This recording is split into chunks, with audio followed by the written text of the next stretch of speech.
appreciate your attendance today. We are here because of the permanent mission of the Islamic Republic of Afghanistan has invited us to be here to partake in a very special panel focused on Afghan women, empowerment, and security. So you're going to hear from panelists today. So I will share with you the panelists who will introduce themselves in the context of their opening comments. And then we're going to hear from the ambassador this morning. So first of all, our panelists are going to speak to us this morning in the order that we are seated. So at my far right, we have Her Excellency, Ms. Heidi Poulan, the Ambassador of Canada. Then we have Her Excellency, Ms. Kirsti Estrasvad Andersen from Norway. Then we have His Excellency, Mr. Richard Sadlier, the Ambassador of Australia. To my left, we have Ms. Vera Kutorskaya, the Senior Counselor of the Russian Permanent Mission. Ms. Nicole Champagne, the Deputy Chief of Mission from the U.S. Permanent Mission. Then we have Ms. Sophie Boutlans de Combe, the IAEA Director of Public Information and Communications. Ms. Monica Karpo, the Chief of UNIDO's Rural Entrepreneurship. And then finally, Mr. Jean-Luc Limahue from UNODC for the Division of Policy Analysis and Public Affairs. So I will serve as your moderator today. My name is Tammy Taylor. I am the Director of the International Data Center at the Comprehensive Nuclear Test Ban Treaty Organization, or the CTBTO as we know it here in the building. So it is my great pleasure to introduce the ambassador to you this morning, who will share with us a brief presentation. So Ambassador Brahmahil has been appointed as Ambassador of Afghanistan to Austria and as permanent representative to the international organizations of Vienna and to the US, or the OSCE. As a career diplomat, Ambassador Brahmahil has taken up positions at various departments of the Ministry of Foreign Affairs in Afghanistan, Chief of Staff. Following her tenure as counselor and charge d'affaires at the Afghan Embassy in Washington, D.C., she held the position of Director General to the Office of Human Rights and Women's International Affairs. Ambassador Brahmahil speaks Pashto, Dari, English, and German. She is married and she has 4 children. Ambassador Brahmahil, over to you. Thank you very much. Bismillahirrahmanirrahim. Excellencies, ladies and gentlemen, it's a great pleasure to welcome the distinguished panelists here, ambassadors from the friends and allies country of Afghanistan, and also moderator to this panel, and all of you here in this room.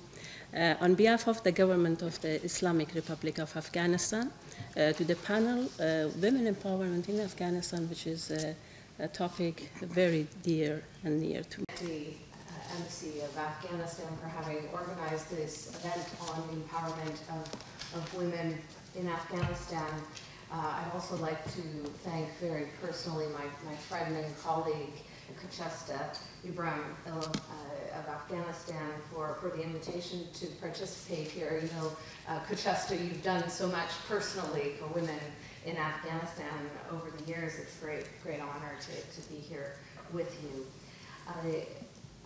No one could accuse me of being an expert in development work, nor specifically on the progress that has been achieved in women's empowerment through the work that's been ongoing over the last certainly 18 years. But it's certainly the case that I feel passionately about women's empowerment in general, women's equality, and the mainstreaming of these issues in all of what we do here in the UN. And so it's from that kind of perspective that I'd like to speak today and share with you a little bit of how Canada addresses these issues with our Afghan partners in the country. As a starting point, I just like to observe that women's issues, women's empowerment, in the broad canopy of work that has been going on in Afghanistan over almost now 2 decades, is sometimes treated as though it is a boutique issue, a niche issue, a women's issue, and it's in our view none of those things. You know, women's empowerment is essential to sustainable peace, as Kuchesta has so eloquently described, but it's also a significant driver of economic growth, which is at the heart of the sustainability of the peace in that country and then indeed in all of our countries. Ambassador Anderson. Thank you, Tammy, and thank you for the invitation to this panel, Ambassador Ragnhild. You are a true inspiration. Before I arrived in Vienna, I was back in the ministry in Oslo, working either in the Department for UN Affairs and Humanitarian Assistance, also doing work on peace and reconciliation, or in the Secretariat of the Foreign Minister, being an advisor to deputy ministers and a chief of staff to the Foreign Minister. In most of these capacities, I was able to visit Afghanistan. So I've been there several times. I'm by no means an expert, really by no means. But my first visit was in January 2002 for the Afghanistan Support Group. Norway was chairing the group at the time. And it was important for that meeting to be held in Kabul. My, for now, last visit was a couple of years back, accompanying the foreign minister on a visit. I met many very impressive Afghan women. And I think that what has struck me from my first to my, for now, last visit, is the change that we now see more women taking part in meetings, in discussions, are more visible, and that is exactly the development that we would like to see. Thank you, Ms. Taylor. Ambassador Ibrahim Kell, fellow panelists, distinguished guests, ladies and gentlemen. Ambassador, thank you for convening this crucially important discussion, the themes of which are a key priority for the Australian Government. I would like to acknowledge the timely hosting of this discussion, which coincides with the International 16 Days of Activism Against Gender-Based Violence. My brief comments will focus on addressing 3 key questions.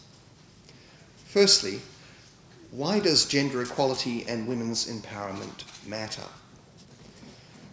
Well, it matters because gender equality is a fundamental human right. It is a just cause and objective. Thank you, Tammy. Thank you very much, Excellency Ibrahim Kell, for inviting me here to join the discussion.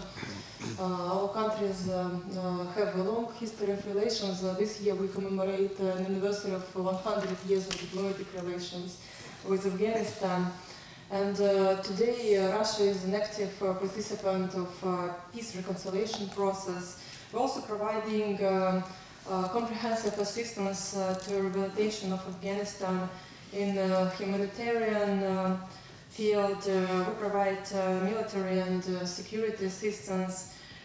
We assist in drug control and in building our national education system. We also provide scholarships for Afghan students which come to Russia for studying, and I can name quite a few areas where we very actively cooperate. Broadly speaking, the United States aims to empower women to contribute meaningfully to addressing global challenges. For example, the United States is a proud supporter of alternative development projects in Afghanistan.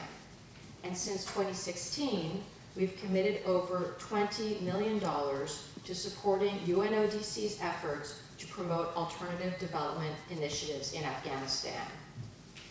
These include initiatives like the Saffron Project, in which donors provide incentives to local farmers to shift cultivation from illicit crops like poppy to licit high-value crops such as saffron. This project helps us reduce the illicit production of opium in Afghanistan, but at the same time, it creates employment opportunities for women. According to the World Bank, women perform 80% of the production activities related to saffron cultivation.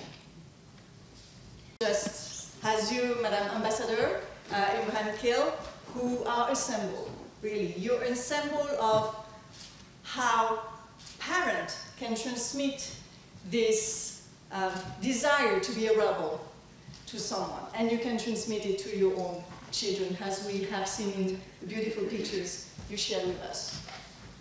So we heard a lot about knowledge, right? Empowerment, development, and security. It all lead into what do we know? Thank you very much, and thank you to the Embassy of Afghanistan for inviting me here to present. I have to say my previous presenter has been so dense that my mind is still on those reflections, very interesting. Afghanistan has introduced the program in 2015, so quite recently, and we have a timeline until 2021 with a little budget of approximately $400,000. But what is important is that we are introducing at the level of Ministry of Education a curricula which helps the youth at school to be trained on the key elements of becoming entrepreneurs.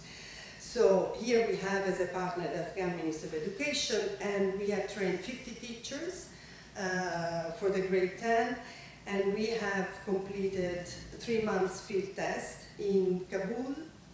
Total participant 487 youth, out of which 248 were girls, so almost 50%.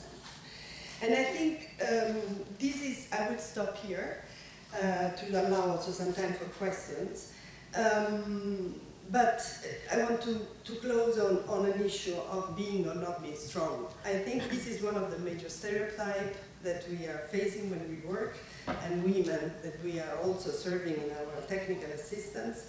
So I guess it's a matter of being persistent. This is what I've learned. Thank you very much. As well, all the panelists who gave an amazing overview on what has been done, needs to be done, and will be done as well in Afghanistan for the benefit of the empowerment of women. Persistence is a word which I have used in my relationship to Afghanistan. I persisted 10 years with Afghanistan, which I stayed 5 years in the country itself. Women empowerment asked my spouse, because she succeeded in bringing my 4-year-old to Kabul and to learn Farsi for a moment. He's now 11, so he forgot regretfully the Farsi language. But I'm just telling this because I saw your beautiful family ambassador on the pictures in your presentation, and it was just lovely to see him in Holi growing up, and congratulations as well with that. What I would like to talk about is not about the souvenirs of Afghanistan, beautiful country it is. I mean, I remember the annual big Bushkashi in the plains or the hills close to the Tajik border.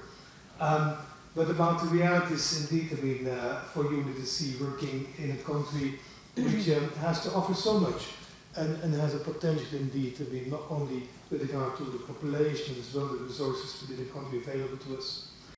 In our system still, although we are a long-standing democracy, it's very difficult to involve women in the political scene.